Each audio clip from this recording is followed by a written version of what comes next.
We're really excited to have Hal Hershfield today as our special guest speaker. Hal is going to be presenting research that came out earlier this year. He's going to share a paper that he published with Shlomo Benartzi and Steve Shu, and I'll let him tell you the rest of that. But I'm excited that it's actually something Angela and I taught last week, so that's extra special. Hal's a professor at UCLA in the marketing group, and he's fabulous. I'm going to stop talking because I don't think he needs further introduction. He's going to share his slides, and he'll be presenting until about 12:25 when we'll switch to Q&A. But as a reminder, you guys can type in your questions anytime throughout his presentation if you have them, and Angela is going to be moderating the Q&A. So I'll just say goodbye to you now. I look forward to seeing you after next week's holiday break, and hope everybody's doing well. All right, thanks, Katie, and Angela, and the rest of the BCFG team. I'm so appreciative of you guys inviting me. The slides are all good. You can see them, right? I assume you would tell me if you couldn't. Yeah, thank you so much for, awesome. Thank you for having me. As Katie said, this is joint work with Shlomo Benartzi and Steve Shu. Let's just make sure, here we go. Shlomo Benartzi and Steve Shu, some of my favorite collaborators. I should note, I was planning to do all sorts of special sound effects, and then I saw Eli Finkel's talk last week with his sound effects, and I thought there's no way I can replicate this, so this will be a quiet presentation. As Katie said, the talk today, I'm going to touch up on a paper that Steve and Shlomo and I did that came out earlier this year, as well as some newer data that we haven't even written up yet. I'm also going to try to present some new analyses from that paper. And let me just get into it, because I know that we have sort of a short period of time. I'm really excited for the questions and comments you all have. But the motivation for this is really that there's a retirement savings crisis in America. So, if you look at some of the numbers, about a third of working Americans haven't started saving for retirement. And you can look at that and say, well, you're being a pessimist. There's 2/3 who have started saving. The reality, of course, is that even if they have started saving, they're not necessarily saving at a rate that will afford them a well-funded retirement, right? So Alicia Munell from Boston College has the National Retirement Risk Index. This measures the percentage of households that are at risk of not being able to maintain their pre-retirement standard of living in retirement. And that number has been hovering around 50%. It got worse after the Great Recession, 2008 and 2009. I think time will tell what happens after COVID, right? And so, I think it doesn't need to be said, there is a crisis here. What I think is particularly interesting, something that I haven't paid as much attention to over the years, but I think is really important to attend to, is that not only is there an overall savings crisis here, it's also exacerbated as a function of income. So there's a savings gap. There's one data point that looks at working Americans between 1994 and 2007. If you look at the households who are making less than median income, their income has actually risen by 8%, but their savings has decreased by 8 percentage points. And so what you can say when you look at this is that the wealthy are having an easier time of saving, whereas those who aren't as fortunate are having a hard time with it. Now, I think most of the people in attendance know about some of the great behavioral economic interventions that have been put into place to get people to save more, right? So Shlomo Benartzi and Dick Thaler, of course, have the Save More Tomorrow program, which relies on these choice architecture interventions. So defaulting workers into savings plans, automatically escalating workers, and these have been incredibly successful. Now, the one thing I'll note about these types of choice architecture interventions is that they rely on these settings where we have traditional employers, where employers can put into place these defaulted savings plans or the automatic escalation. Now, so much of the American economy is now moving to this contract economy or gig economy. I think it's about 1 out of 5 workers right now. And that's expected to go up to be even more in about 10 years, about half of the economy. So you start realizing that we need to have in place other sort of interventions that are not just choice architecture, but some of the ones we've been doing for decades now, that try to change information and try to change psychology. So I think about these things as complements to the already successful and already effective interventions. So, okay, what are we going to be doing here? To start, we're going to be looking at different ways that we can reframe the contributions that employees make to retirement accounts. And so what am I talking about? I'm talking about temporally reframing contributions. So we go from, say, a monthly or an annual contribution to something that's more granular, a weekly or even a daily contribution. Why would this work? There's lots of reasons to expect that this would work in real settings in the field. One of which is that my past research with Dan Goldstein and Shlomo Benartzi has found that people, consumers think that lump sums of money can afford them more spending power than when you take those lump sums and break them down into their annuitized streams. So consumers think that a lump sum is worth more than if you break it down into its equivalent parts. If you flip that around, what it suggests is that it may be more psychologically painful to give up a larger sum of money than if you were to take that money and break it down and say its daily equivalent. Of course, we know from John Gorville's famous work on the pennies a day effect that consumers show greater purchase intentions in the lab when a purchase is reframed in its daily equivalent than something larger. And then finally, you know, some of my research and Bazerman's and others suggest that there are these want-should conflicts. There's a conflict between the present self who has to make a sacrifice right now for some unknown future self's benefit. And the conflict is because all the pain is right now. And if we can figure out ways to lessen that sort of psychological pain and make it easier for people to actually make that contribution or fork that money over, then it suggests that they may be more willing to actually do so. Okay, so let me give you a little context here. For the field study that I want to talk about, we partnered, Steve and Shlomo and I partnered with Acorns. Acorns is a fintech company. I think many of you might have heard of it. If you haven't, their base is largely millennial users. One of its core features is a roundup feature. So if I spend some money, I can round up that purchase and put it into savings. But you know, I mentioned this, the age base here to say that we're primarily dealing with a slightly younger crowd.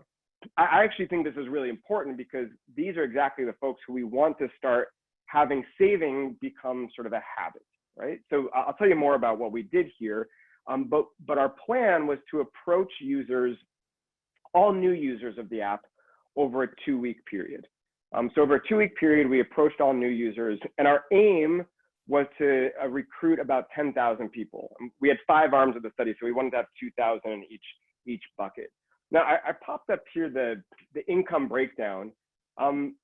What you can see, I'm going to talk about this in terms of quartiles because there's so few people in that upper bracket, so I lump those together. But what you can see is that the majority of users are making less than $50,000 a year. The median income for the Acorn users is slightly higher than the median income for the US workforce, but it's relatively representative. And so the big idea here is that we wanted to ask our consumers whether they wanted to enroll in a recurring deposit program. Okay, so how did this work? This is what it looked like. First, users would sign up and link their bank account to Acorns so that Acorns could make transfers between their checking account and whatever their spending was in their savings accounts. Then users were given an option to make a one-time initial deposit, okay, into their account. The question was, do they make the deposit? If they don't, they're not included in our study. I'll say a little bit more about this in a bit. If they do make the deposit, that one-time deposit, they're then asked whether they want to invest in a regular recurring deposit program, okay? Now, crucially, we frame that recurring deposit program in different ways.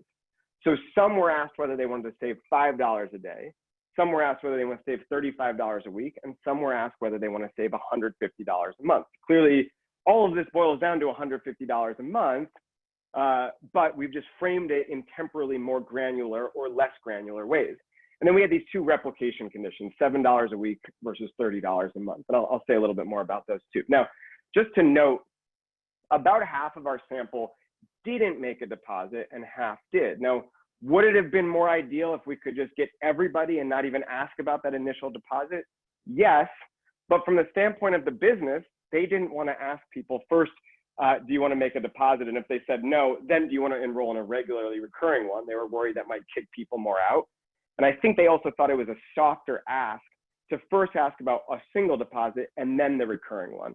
I say all of this to note that this is possibly a sample of people who are like more warm leads, right? These are people who are already interested in saving. So I think our mean levels of participation are going to be a little higher than if we were to recruit a sample who wasn't initially interested in making an initial deposit. Okay, so here's how this looked. Like I said, we aimed for about 2,000 per condition. It was truly randomly assigned. So once people decided to make that deposit or not, they were randomly assigned to condition here. So it wasn't exactly 2,000, it's close. And then we had folks in these $7 per week and $30 per month conditions. I should say, ideally, we would have had a $1 per day condition. Technically, they couldn't actually do that. They could only pull $5 a day and not less. And by the way, what you enrolled in is actually how the money came out. If you enrolled in the $5 per day commission, $5 came out of your checking account and got put into savings. If you rolled in the weekly commission, that money was pulled out on a weekly basis, et cetera. Okay, so the first question is, how many people in each condition enrolled? And so what I'm going to show you here, I've kind of bucketed this so that you can look at this as a function of the overall amount in monthly terms. And what you can see, I'm going to show you the $5 a day condition first. About 30% of the sample enrolled. Now, when we compare that to the weekly amount, it's almost 3 times as much. We're only almost roughly 11% enroll. And if you look at it in monthly terms, now only 7% enroll. So there's actually a 4x difference between who enrolls when it's framed in daily terms and when it's framed in monthly terms. We see similar results. If you look at the $7 a week versus $30 a month there, the difference is a little less than 2 times. Of course, the mean rates are higher because this is a smaller amount overall. And I just want to note that we consider these sort of our replication conditions.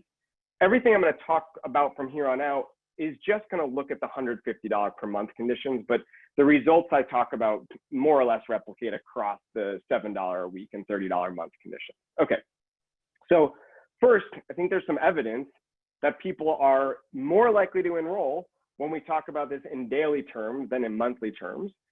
In theory, the daily amount is psychologically less painful.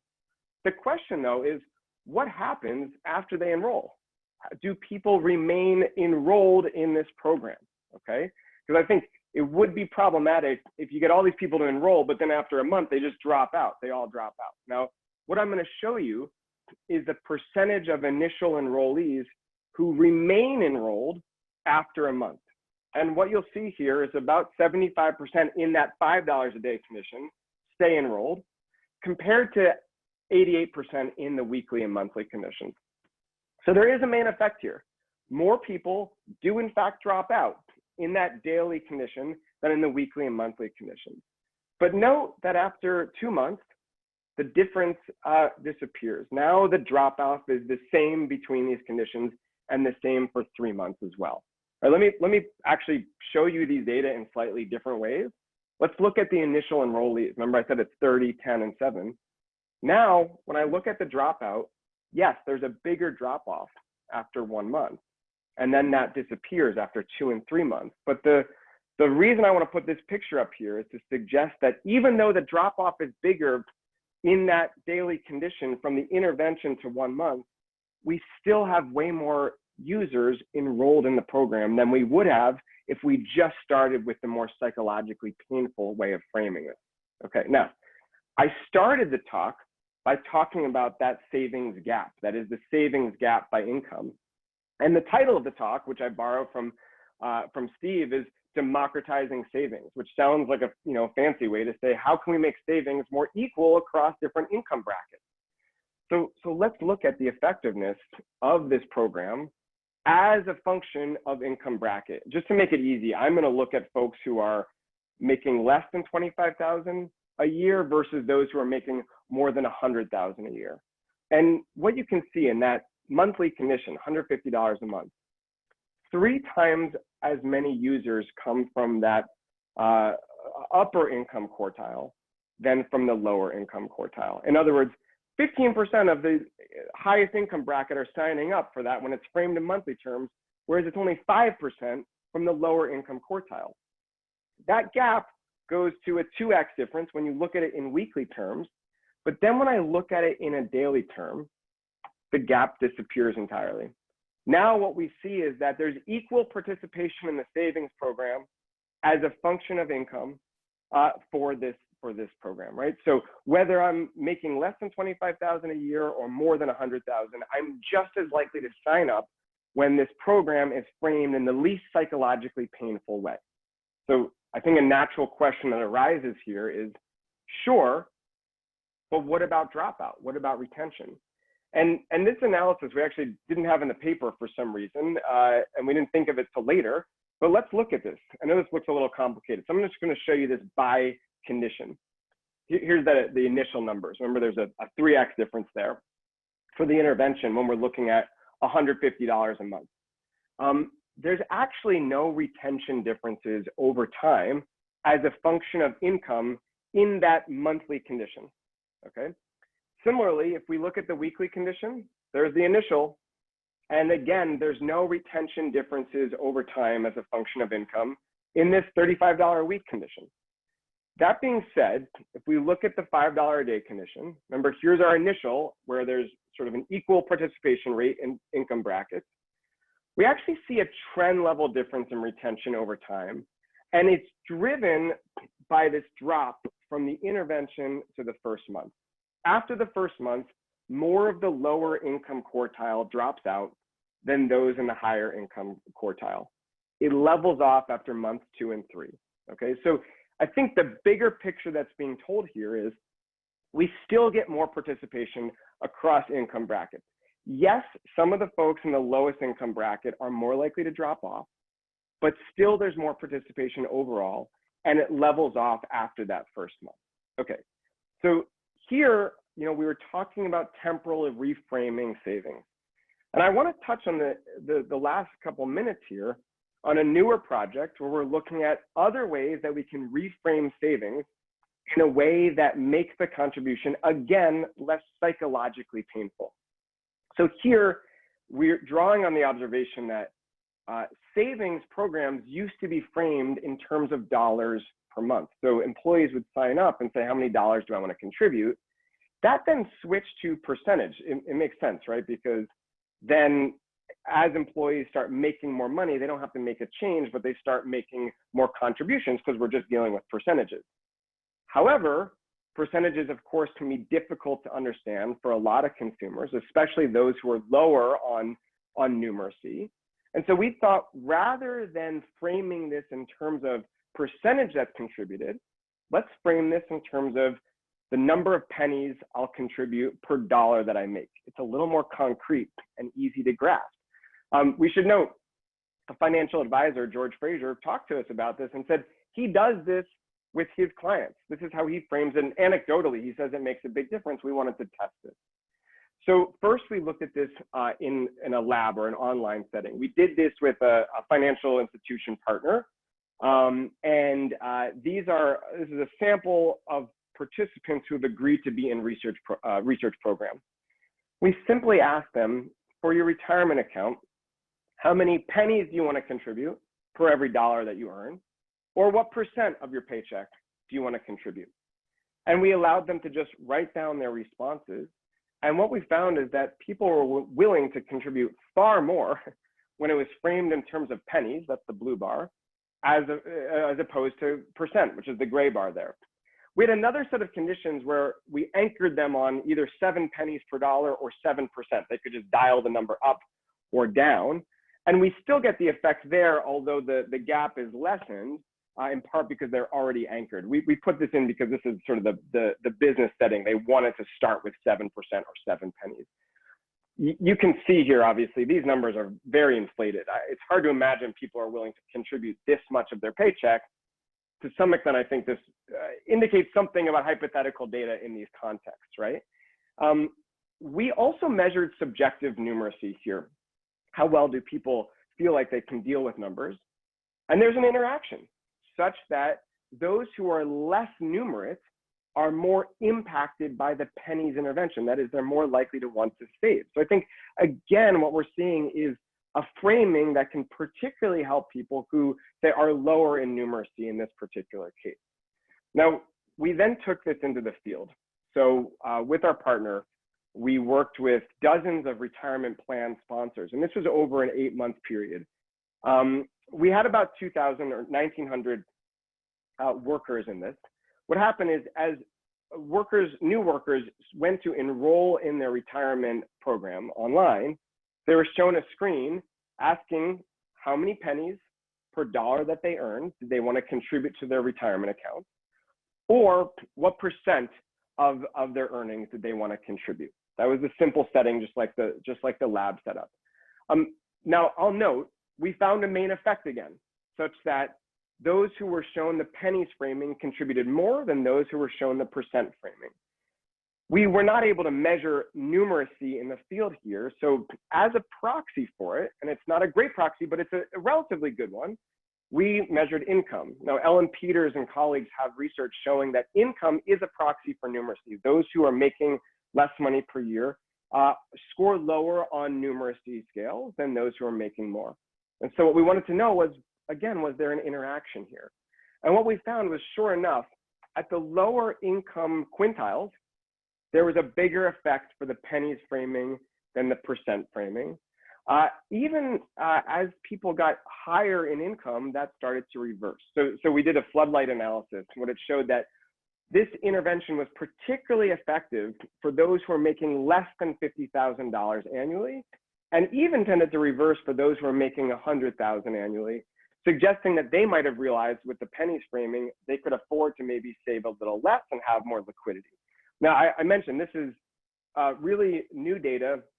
We're still exploring it. So, I'm curious what questions or suggestions you might have about this. So if I can just wrap up, I think overall, these two studies taken together show the power of reframing contributions. These are psychological interventions. It's changing information rather than choice architecture changes. What we don't know from this is exactly what mechanisms are driving these effects, right? I posit based on other literature that it's a psychologically painful process, right? Or rather, the process is that we're lowering the psychological pain, but we haven't measured that in the field. We also don't know how long lasting these effects are after 2-3 months. Of course, it's a single shot intervention, but if we had multiple interventions like this, would it continue to have an impact or not? And although in this last study, we looked at numeracy and income, I think a big question that arises, especially as we think about the newer generation of behavioral economics, what other individual differences, what other personalizations might impact these different interventions? Okay, I'm gonna stop there. Of course, any questions you have, you can contact me on Twitter or email. I'm happy to answer them. Let me stop there, and thank you again for having me and listening to me on Monday morning or Monday afternoon. And I'll go back to Katie here and Angela. Oh, and an incredibly adorable screen share. So, there you go. There are many other things that people could flash for a microsecond on the screen, and that I didn't realize it would do that. is not one that's going to get you canceled. So that's great. Hal, thank you so much for your work. I want to begin with David Farrow's question. You probably know David, and I'm going to read it. Yeah, I'm going to read it verbatim. I think I actually had a similar question knocking around, but David wrote, "Hi, Hal, thank you for your talk. Seems that the predictions of your study go against prospect theory / hedonic editing prescriptions, right? Any thoughts on what in this context may work differently? And given that we have such a heterogeneous audience today, if you wouldn't mind doing a little wiki on those terms as well." Yeah, I'm trying to think about this, right? So, so the idea, of course, with hedonic editing and prospect theory is that we want to aggregate our losses, right? And segregate our gains, right? So it feels better to take our gains and block them out so that we have those initial hedonic bumps over time. But with our losses, it may be painful to just experienced them, but let's rip get them off all the together. Band-Aid, right? Just get it all over with. Rip off the Band-Aid, right? Exactly. I was gonna go with the colonoscopy analogy, but we'll say the Band-Aid, right? So, this is interesting because the thought here is that now we're actually segregating our losses, right? And we're doing $5 a day rather than sort of a big loss in a monthly term. I think part of the issue here is attention.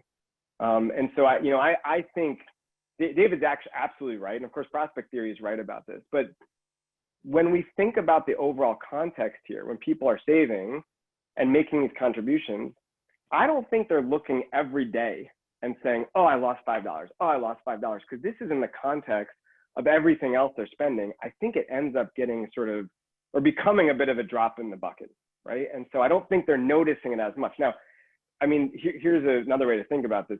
If we were to get people to attend to these losses, log into your account every day, I bet that drop off would be much higher, right? So, but I think it's a great question. Yeah. Could I ask you, like, relatedly, because of the pennies versus percentage findings that you presented toward the end, could this be more of a system one, heuristic kind of like pennies? That sounds like not a lot of money. Dollars, that sounds like more. 150, big number. 5, small number. Right. I think that's a big part of it too. And I mean, it's not just big number, small number. It's that, but it's also, we know roughly speaking what we get for $150 a month. That's like not that many expenses for a lot of people. That could be, a bill, an expensive bill. Could be like one, dinner out, depending on what city we're in. But $5 a day, whenever I bring this up to people, I say, what's $5 a day? And most people, it's like a universal currency, right? Like that is a Starbucks. And it's the universal currency of a Starbucks. Just like a Starbucks, right? Soy latte, decaf with one Splenda. That would be for me. Now we know your order. Yeah, exactly. And so that doesn't seem that bad. And I think it's easier for a lot of people to imagine foregoing that. But it's harder, it's hard to give up that bigger $150 amount. Great. Eamon Colvin asks, any thoughts on oversaving during the pandemic and whether behavioral insights should be used to encourage more spending, in fact, to facilitate economic recovery? I think that's a great question. That's great. Oh man, that is a tricky one, right? Because obviously I think there's so much context here, and I think a lot of people are, of course, experiencing the worry that what happens if the other shoe drops? What happens if I lose my job? And better to have some money in the bank than spending, right? So, I mean, of course, I know some of the speakers here are well-being experts, and I think, there's this overall question of what matters more, having the peace of mind that I have that money, or giving myself some indulgences over time. And I don't think it works out to be sort of like either or situation. I think, the balance is right there. Now, am I going to go out and say, like, stop saving, start spending more? Hopefully that doesn't get edited down to a clip. We won't quote you. Yeah, I think it'd be hard to encourage that. Some of this, some of what's going to matter is to see how things play out over time. It's like it's so much of this is so fresh right now. Who knows? And there are ways to stimulate the economy without actually asking people to stop saving personally. There you go. So there's that too. Okay, great. Jennifer Shu says, hi Hal. Some researchers, I think I have a feeling these people who are like, hi Hal. For example, Takahashi and I think Gal Zoberman have suggested that people perceive time as following a logarithmic rather than a linear pattern. How do you think time perception might mediate the choice of opting to contribute every day versus once a week versus once a month, et cetera? And again, it's going to make you do the work for me. Why don't you explain the, I think, fantastic work that these researchers have done on time perception? Yeah, I mean, this is an interesting question, right? So, I mean, I know, Zauberman and Q Kim, have work showing that, people's perceptions of time in the future, it's not linear, right? So I think a week of time in a year feels shorter than a week of time next week, right? So my sort of subjective durations change as a function of where that week is going to be in time, if that makes sense. And so, I guess this is really interesting. I hadn't thought about this, and the question is whether or not, a day of time, spread out into the future, if those just feel like sort of narrower buckets than say like a full day tomorrow, a full day the next day, et cetera. So I think this is what Jennifer's getting at. Maybe if I've gotten this wrong, let me know. She'll email you. Yeah, you can email me. And so it could be the case, in other words, that those sort of buckets of time feel sort of like less of a portion of our life, and maybe it's not that hard to then give up money over time. I hope that gets at the question. Yeah. But so it could mediate it. It's great. Yeah. An interesting direction for future research. By the way, I'm also scanning the questions for Dina, your 97-year-old grandmother who's tuning in, because like Dina would definitely go right to the top.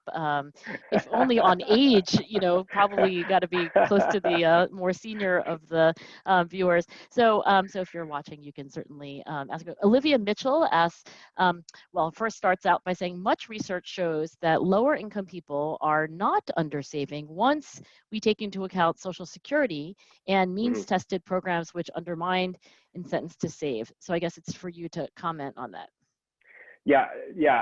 This is great. I mean, I think this is a great question. And I think to some extent, that is something that we need to pay attention to, right? So, when we talk about the savings gap and we say there's a savings gap between the people who are lower income and higher income, I think Olivia's question is there really a savings gap? And exactly, yeah. Right. And so, the way that I like to think about this is, some of this depends on which sort of lower income portions we're talking about. So, like for the context of our study with Acorns, those younger savers, I think, could be folks who are going to make more money over time. And right now may not be saving, maybe saving an appropriate amount if they were to stay at that sort of income bracket over time. But if they are going to have a ramp up in wealth, they could be well served to start saving a little bit more than they're saving, right? So this is not to say they should change entirely, but a little bit more could help. Or to go from a non-saver to a saver, maybe creating a habit that could be worthwhile there.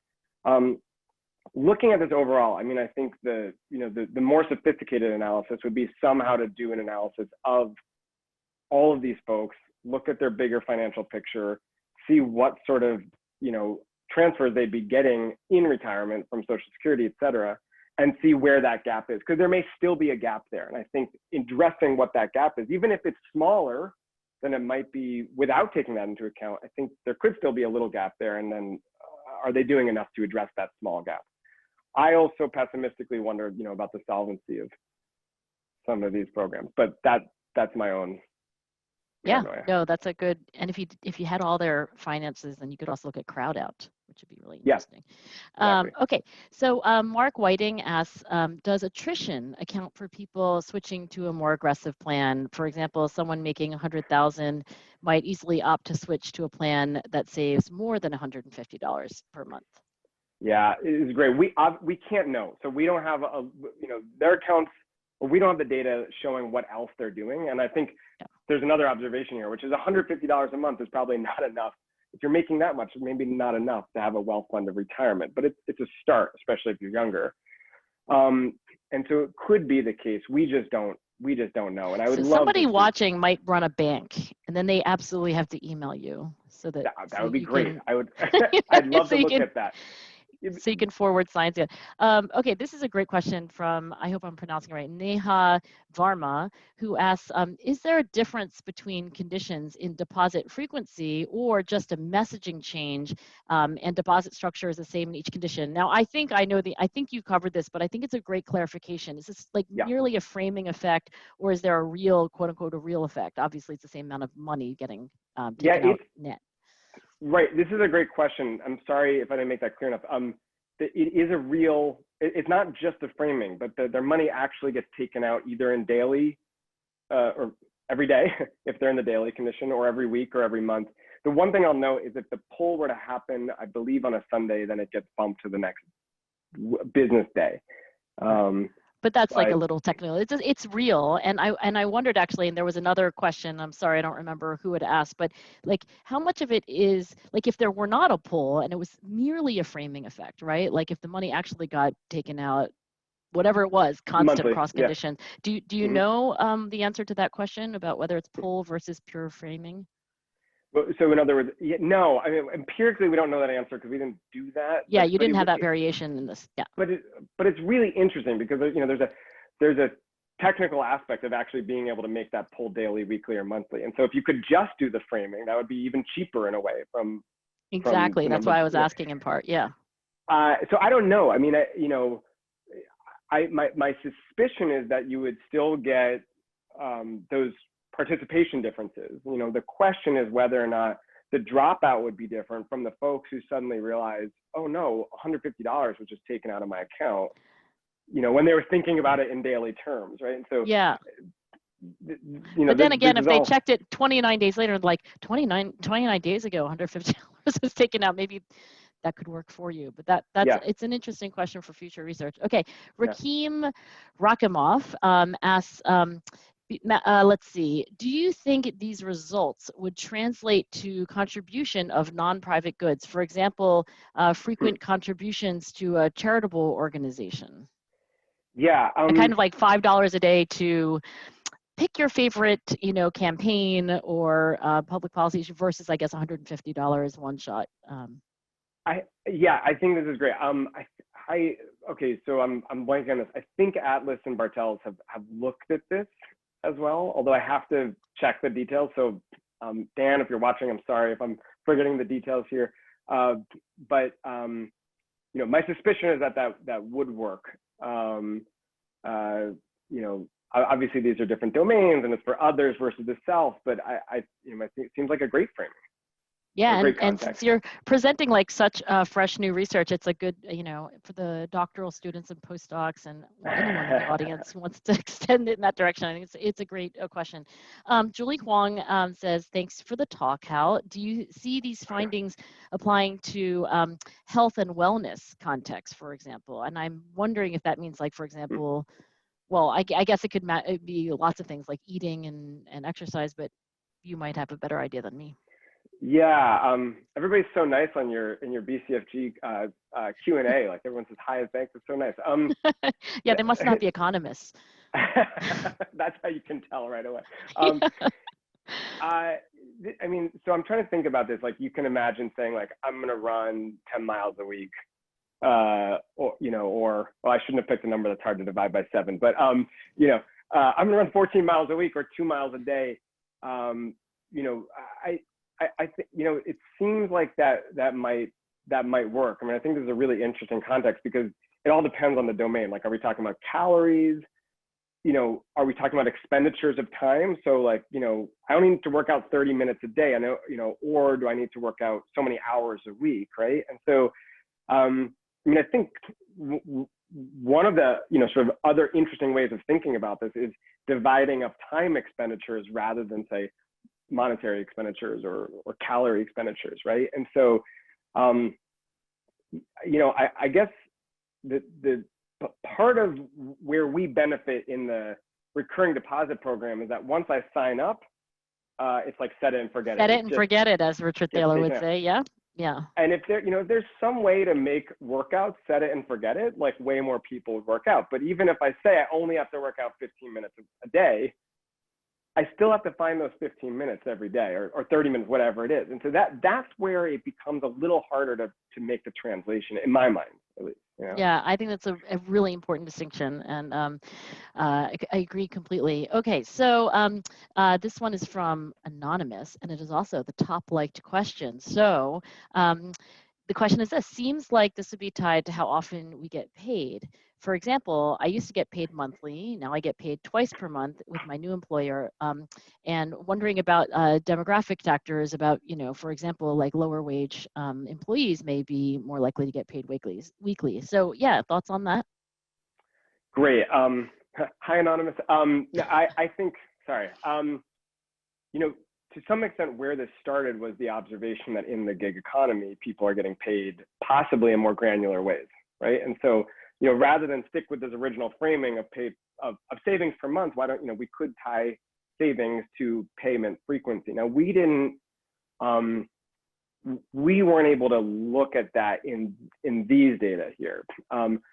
But Wendy De La Fuente from Stanford and Steph Tully, two great researchers, have work on this exact topic in terms of savings as a function of payment frequency. And so I would point you to their work to look at that. The other part of that question in terms of was in terms of like interactions as a function of wage level. Is that right? Yeah, I mean, well, to some extent, I think we're seeing that with the income interactions that we have here. But I think, is that right? Maybe I'm understanding that correctly? I think so, yeah, I think that's right. I mean, that's my interpretation as well. Yeah, I mean, I'll say as a sort of an add-on to that, there's a lot of demographics that we couldn't get from these studies here. We were happy to get what we did get, but for example, gender was not required for the participants. Only about 20% completed it. So we weren't able to look at are there interactions as a function of gender or other concepts. And this is kind of what I was hinting at the end there. What other moderators? Right. What other individual differences or group differences? Yeah. Somebody out there has to have an amazing data set and must email Hal immediately. Meanwhile, David Marquette asks, how does the individual's regret management come into their decision-making calculus for savings? So yeah, what is the role of regret, if you could speculate on that? Oh, if I'm understanding it correctly, in other words, what do I wish I had done in the past? Yeah, that's right. And how might that impact things later? And how might that impact the future, right? Right. I think that's great. Here we don't ask anything like that. I think it would be really a really interesting question. I mean, as a plug, we're working on a project now with BCFG, to try to get people to get flu shots. And one of the things we're doing is asking them about the regrets they have in the past. This is with PhD student Alana Brody here at Anderson. And that I think, I think this is a really tricky topic because one, Ann Wilson and Mike Ross's research suggests that people really distinguish themselves from their past selves. So, a previous version of me who messed up, that's not really me. That's that like awkward, old version of me. Yesterday's Hal. Yeah, that the guy who made that joke about saying hi to Anonymous, like that's not me. That's the old version of me. And so, one thing that could flow from that is I could say, yeah, I kind of regret it, but I was a different person then, and I couldn't save. On the flip side, if we can get some sort of connection there and get people to recognize, like, maybe I wish I'd done something differently then to affect my behavior now, could that possibly get them to realize how I can play that forward into the future? I think it's a really interesting question. So Hal, we've come to the end of our time. We have no regrets about having you here. I know that people are not only thinking about their past selves, but their future selves. And next week we are taking a break, but then 2 weeks from now, we will have Ashley Willens on the topic of experiments to alleviate time poverty. Katie, do you want to say goodbye? You came back on. I just wanted to come back and say goodbye. And I wanted to say goodbye to Dina, your 97-year-old grandmother who came. That's just the coolest. She wins MVP of all of our attendees over all these weeks. So cool that she's here, and this was great. Thank you. Thank you, Dina. Thank you, Hal. Fantastic talk, and thank you to the audience. Fantastic questions. We will see you in 2 weeks. Thank you. Bye, everyone. Bye. Bye-bye. Have a good, safe day.